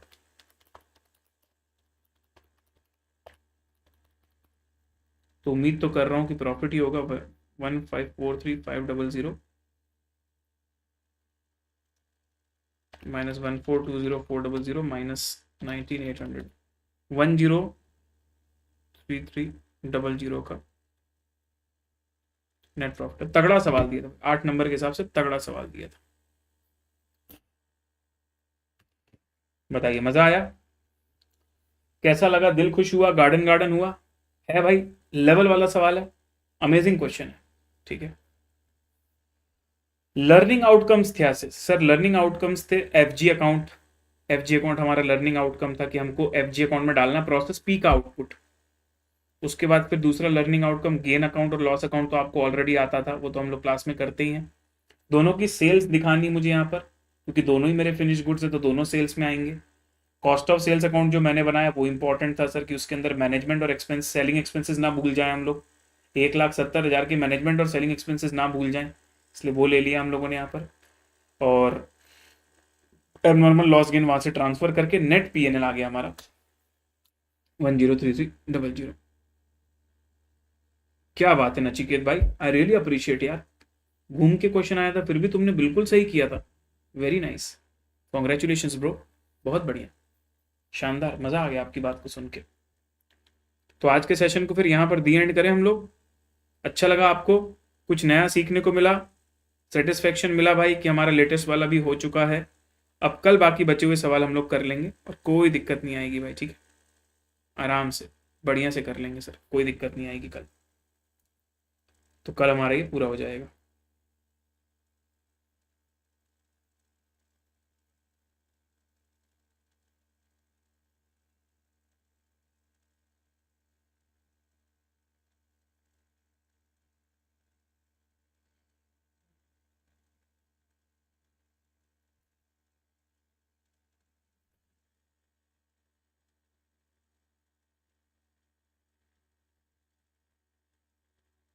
तो मेरे पास ना एक बच्चे की कॉपी है, मैं उसमें से देख रहा हूँ कि आईसीआई ने सेम आंसर में राइट दिया है कि नहीं। यस, देख सकते हो आप, 1,033,000 में आंसर राइट टिक हुआ है। सजेस्टेड कॉपीज आती है ना आईसीआई की, कुछ लोग मंगवाते हैं, तो उसमें से एक बच्चे ने मुझे कॉपी भेजी थी, तो मुझे सडनली क्लिक हुआ कि मैं चेक कर लेता हूँ उसमें से। तो इस बच्चे ने बिल्कुल सही किया है, और इसका भी जो टोटल आ रहा है प्रॉफिट फिगर वो आ रहा है 1,033,000, जो कि बिल्कुल मैच कर रहा है, कोई प्रॉब्लम नहीं है। डेफिनेटली सर, बहुत बढ़िया, अमेजिंग यार। चलो, तो वेरीफाई भी कर लिया हम लोगों ने आईसीआई के आंसर्स, ठीक है ना? चलो बढ़िया। नहीं भाई, मुझे तो लग रहा था कि वो उल्लास भाई कोई फेक ही होगा, कोई मैसेज तो आया नहीं था मेरे पास वापस, जबकि मैंने तो मोबाइल नंबर भी दिया था यहाँ पर। हालांकि जिस हिसाब से बात चल रही थी तो लग नहीं रहा था फेक, बट ठीक है भाई, अब जो भी हो। ऑल इंडिया रैंक 6 आई है हमारी इस बार May 24 में, पता है ना आपको? जो कुशाग्र वैश्य हैं उन्होंने मुझसे पढ़ा हुआ था कॉस्टिंग, ठीक है, तो उनसे इंटरव्यू मैंने ले लिया पर अभी तक अपलोड नहीं किया है। तो ऑल इंडिया रैंक 6 तो हमारी ऑलरेडी May 24 में आ चुकी है, ठीक है। चलो, thank you guys, bye bye, take care. कल के नोट्स को मैं अपडेट कर दूंगा। हाँ भाई, see you, good night, take care, bye bye.